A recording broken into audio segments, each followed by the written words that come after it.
मित्रांनो, बँकेला आधार सीडिंग कशा पद्धतीने करायचं आपण या व्हिडिओमध्ये पाहणार आहोत। त्यासाठी तुम्हाला गुगल किंवा क्रोम ब्राउझरमध्ये यायचं आहे। इथे टाईप करायचं आहे NPCI।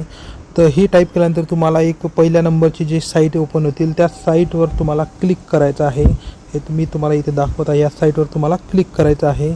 लवकर प्रोसेस सांगते, 1 ते 2 मिनिटात ही प्रोसेस पूर्ण होणार आहे। तर यामध्ये आल्यानंतर तुम्हाला कुठेही न जाता इथे 3 रेषा यामध्ये दिसत आहेत। इथे आल्यानंतर तुम्हाला कस्टमर, त्या कस्टमरवर क्लिक करायचं आहे। तुम्हाला सांगितलं सर्व काही जे स्टेप बाय स्टेप तुम्ही करू शकता।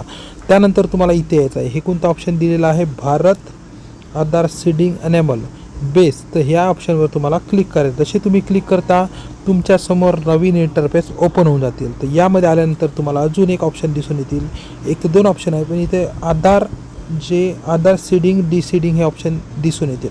दिसलं का तुम्हाला? तर या तुम्हाला ऑप्शनवर क्लिक करायचं आहे। या ऑप्शनवर क्लिक केल्यानंतर तुमच्यासमोर एक नवीन पेज तुमच्यासमोर रिक्वेस्टचं ओपन झालेलं आहे। तर तुम्ही हे पाहू शकता। हे आपल्याला फिलअप करायचं आहे। फिलअप करत असताना सविस्तर माहिती, याचं सेशन आहे 7 मिनिटात तुम्हाला हे सविस्तर माहिती फिलअप करायची। तर तुम्हाला पहिलं जे आहे, तुम्हाला इथे पूर्ण आधार नंबर जे काही तुमचा आधार आहे ते तुम्हाला इथे आधार नंबर तुमचा टाकायचा आहे। त्यानंतर आधार सीडिंग डिसीडिंग करायचं का नाही, तुम्हाला सीडिंगवर क्लिक करायचं आहे। त्याच्यानंतर तुमचं बँक जे आहे, बँक तुम्ही सिलेक्ट करू शकता, जे कोणतं असेल, bank of India, bank of Maharashtra जे आहे ते।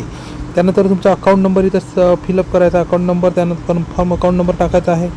ते झाल्यानंतर तुम्हाला इथे जे चेक बॉक्स आहे, चेक बॉक्सवर तुम्हाला इथे अशा पद्धतीने क्लिक करायचं। त्यानंतर तुमची प्रोसेस करायचं। हे OTP टाकून कॅप्चा आहे तो इथे टाकायचा। जो तुम्हाला हा कॅप्चा दिसत आहे तो इथे इंटर अबाव कॅप्चा यावर तुम्हाला फिलअप करायचं आहे। त्यानंतर तुम्हाला सबमिट करायचं आहे। नंतर OTP जातील, ते प्रोसेस पूर्ण करून घ्या। सर्व माहिती फिलअप झाल्यानंतर तुम्हाला सबमिट ऑप्शनवर क्लिक करायचं आहे। इथे टर्म अँड कंडिशन आलेले आहे, पूर्ण तुम्हाला वाचून घेऊ शकता। त्यानंतर ॲग्री अँड कंटिन्यू या ऑप्शनवर क्लिक करायचा। आता तो OTP गेलेला आहे, तो OTP तुम्हाला या OTP टाकायचा आहे। कन्फर्म ऑप्शनवर क्लिक करायचं आहे।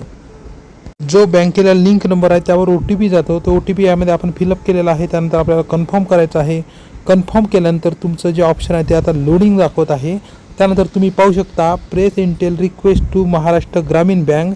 तर इथे आपल्याला कन्फर्म ऑप्शनवर क्लिक करायचं आहे।